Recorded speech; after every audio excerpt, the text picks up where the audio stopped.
Hello, welcome to Dev Radio. I am here with Adrian and Gary, who were third place winners in our June hackathon, the most recent one. And they're going to join us today and talk a little bit about their experience and share what they learned and hopefully offer some help to everyone out there. Hey guys, thanks for joining. Yeah. Yeah. Adrian, let's start with you. Why don't you just tell us a little bit about yourself, your background in technology, and how you woke up one morning and decided to be an AI developer. Oh, yes. Thank you, Mr. Calder. So my background in technology is that I'm a fourth year computer science student at the Northern Caribbean University. And, when doing computer science, you're exposed to a lot of courses. You learn various languages like Python. Once you learn that, you have to delve something in machine learning. So uh, it's a lot. I've just been intrigued by AI, with the recent boom in it. And I've always been on YouTube reading the latest papers about like DeepSeek, researching foundational models, learning about the new agents. So I'm constantly trying to keep myself updated in everything. So a little bit about me. One of my philosophies is that you must always take a chance. You don't know if it may be like you're going to be successful, but if you take a chance, you at least give yourself a shot that you can, and something good may come out of it. So that's one of the reasons why I even leapt and tried like the Microsoft Innovate Challenge and see something amazing happen. So you just have to believe in yourself. So I think that's pretty good. Yeah, that's pretty good. Awesome. You can't win if you're not playing the game. Yeah. Gary, how about you? Tell us a little bit about yourself and how you come to technology. Yeah, so I am Gary Bryan. I also attend Northern Caribbean University. I'm in my fourth year studying computer science as well.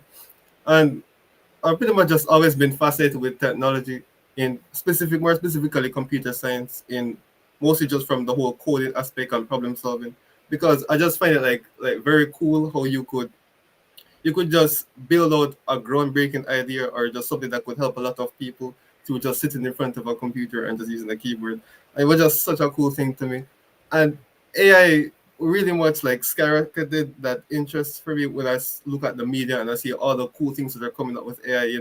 We see it all with the chat bots and just like every day there's just a new AI coming out, competing with the growth of JavaScript frameworks. And it's just so cool because it's like it's almost as if just how do I explain this now? It's like a thing where you can just build a whole new solution. You can build a whole new solution that could just help a specific set of people, and that same thing can translate to pretty much everyone else. You could build something that could just help people who live in Jamaica, I'd say, and then someone from India could take that and use it to help people in China, and just from a different people from a different industry. And it's just so cool because like the stuff like as Adrian was referring to, like the research papers and all that like set up pave way and just had a lot of people interested in just building a whole wave of technologies that basically follows the whole principle of AI, which is just something that could adapt to certain scenarios. And then because it's set across the whole hype chain, whether or not you got into it, just you don't want to stay behind, or you got into it because you want to start a business, or you got into it because you just think it's cool. It kind of just helped a whole lot with the world because no matter what the reason is, it is in fact making the world a better place. I just thought that was just very cool. Gary, I love that you were smiling the entire time you were talking about being a developer. That was awesome. You definitely have passion for the space. Tell us about the project you worked on. It was about helping the world deal with wildfires, which where I live in Seattle, it's a big problem. Here in Western Washington, everywhere it's becoming a problem. How did you approach the problem, and what did you do? All right, so I could start with that. So we built Artemis Shield, which is a wildfire. It has a whole bunch of features leveraging Azure. And what we saw is that, as you said, the wildfires are a significant issue that persons across the US and the globe are being challenged with. So we saw that as a project fit for us to actually attempt. So what we built is that we built out an application that could cater for all stakeholders. Because when you're thinking of a wildfire, yes, you're thinking about the persons who are combating the wildfire, but what about the persons in the communities who their homes are at risk? They perhaps need evacuation. What about the first responders? Persons may need help. How can they know who exactly needs help?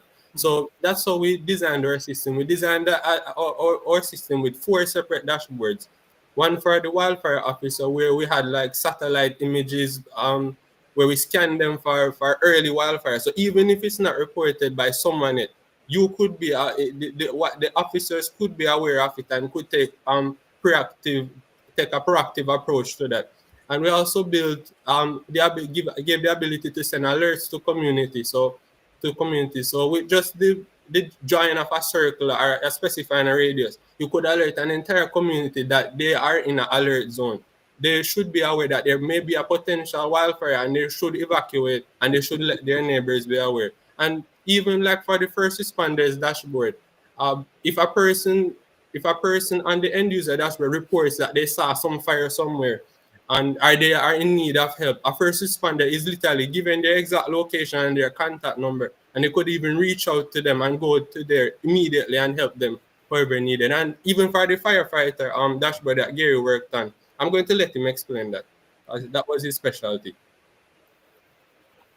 Yes, so the firefighter dashboard that we set up was mostly just to help the first responders in just reacting to wildfires that are taking place. And the way that we did that was, well, not just through the routing system by like setting up a pathway from the fires to the fire stations, but also just be able to like calculate the speed of how quickly it would take for the nearest fire station to respond to the fire, because it's not always the nearest fire station, but it will be like a whole group of fire stations within the area, and then it will determine like the fastest time it will take for just one of them at least, or then just each of them to respond. But another thing that we did was the fire forecasting, where you could be able to, well, Adrian, in the earlier dashboard that you mentioned before, which was the wildfire officer dashboard, where you mentioned that in there you could look at you could make predictions about where wildfires could happen, while also looking at past wildfires. And what I also wanted to explore on that idea was that the way how we could further predict the wildfires, not just from past wildfires, but just from how the layout of the land looks. So in terms of like say vegetation, human activity, possibility of fuel, that's also linked to vegetation. And just based on that, because wildfires are very hard to predict overall, because a large percent of wildfires are caused by human activity, and like no one just intentionally tries to like burn down up the land, right? And another set is just caused by like lightning just striking a place and then causing fire. And then that kind of stuff can be very difficult to predict without just so we just focus on just those two aspects. Well, most of the pharma one, which was just human activity, and we just found that areas that just have more humans there, there's more likely for human cause to bring fires. And also another thing that a full line that we used through the project was to transform a reactive response into a proactive one. So like it was not just to make the whole system of handling or dealing with wildfires and predicting them just overall easier, but to also just make it better. And the way that we focused on making it better was by fixing the issue with a race against time. Because when it comes to like first responding, they're called first responders for a reason. It's a race against time. You don't want to arrive too late. So in order to the whole system was supposed to be like very quick and reactive. So when the fire does appear, it immediately alerts the necessary persons. It alerts the wildfire officers, it marks the area, and as Adrian said, it also like alerts the people within the area, and it creates a nice paveway or a nice path from the firefighter to the location of the fire. And there also, through that thing I forgot to mention, there's also the feature which allows the firefighter to be in the vicinity, where they would talk through voice transcripts and like send the information, make reports, and that would be sent to the AI, and then the AI will then, based off of the reporting of the incident, let's say there's a 3-story building and the second story building is on fire, and there's like some green smoke coming out, then the AI would pull from the data pool that we fed into the knowledge base, which contain like certain protocol and standards and different ways of dealing with the fires, and then it would also respond to the firefighter through voice and also through text, and then they will be able to create they will have to design a nice proactive response, because it will give them suggestions on how to deal with the fire. Maybe like turn on a hose or just check if who's in there, whatever the protocol is. And I'd also like to add that we leverage agents to be more interactive with the dashboard. So as you would have seen, we could actually talk to the dashboard Because it's a very high stake thing. You don't have the time to always be scanning and checking with the keyboard. On an actual dashboard, you don't really have the time to do that. You can instantly just leverage an Azure AI agent, speak to it. It can find a fire. It can assess certain risks. It can set alerts. It could do a lot of things. And that was, I believe, is a very innovative feature that we added. And we also added, it's a ton of features. I'm not sure if we're going to have all the time. But yes, that was one. And I'm trying to remember another feature that we added. You guys got a lot done in just 2 weeks. Yeah, it was a lot. And I think you asked how we approached it. Normally, I'm not sure if I could find it, but normally I get like a whole bunch of papers, and Gary and I would just be in a meeting for even up to 3 hours, sitting down, writing down ideas, and we're trying to figure out how are we going to get this done.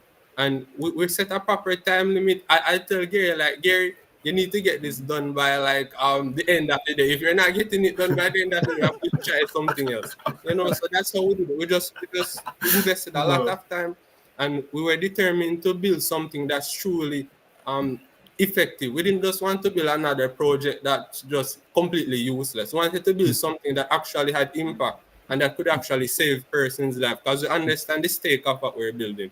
Yeah.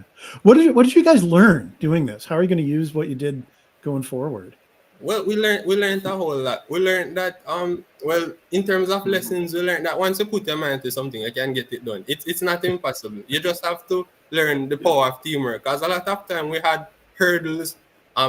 Gary helped me solve some of my hurdles. I helped him solve some of his, and we worked together as a team to get stuff done. Another thing that we learned how to leverage Azure to a whole nother extent.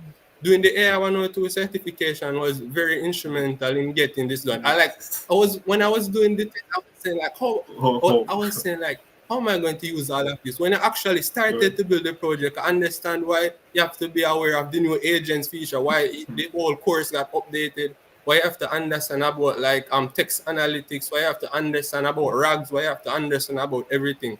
And I saw that certification as I said, very important in us getting this done.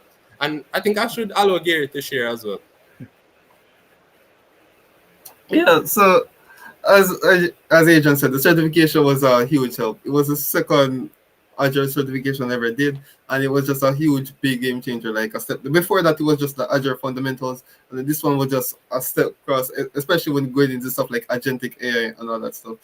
And and it was just so cool to me how you just connect, like, because I mostly use them through like the REST API format, and it's just so cool how you could just connect the service to one API and then get back the result and send it to another API, get the result to send to another API, and just create a whole chain of events just to create something so cool. Because then when I hopped into the Azure portal and just looking at all the services there, it just felt like I could probably build anything with this. And it was so cool. It was so cool. Because I just had like access to this just wide range of services. I was just blown away. I was just blown away. And I definitely when looking at this, I'm definitely using it. Yeah, definitely. Because it'd be crazy not to, because it's just really cool. But that's just most of the Azure services. That really just took it really blew me. I can't express how it just shocked and just impressed. I think what Gary is saying is that as university students, sometimes persons said when you're at college, you don't really get the full exposure of the real working world. We actually saw what it means to be like an AI engineer, what it actually means to like fully deploy and like maintain a project like at this scale. You know what I mean? Like a full stack project. It was really something interesting. I'm not going to tell you that. And I believe going forward, it is going to help us a lot in our careers. We have projects that we want to work on in the future, and the knowledge we've gained, I'm sure it's going to be something very valuable going forward. Well, I mean, you've done the job. You are AI engineers. You built a project, and I'm sure you guys are going to go on and do some epic stuff. Yes, we plan forward. Yeah. Well, thanks so much for taking the time. I think I've got more energy after talking to you. This was fun. So, yes. Thank you as well. It was very it was a pleasure. Awesome. All right. So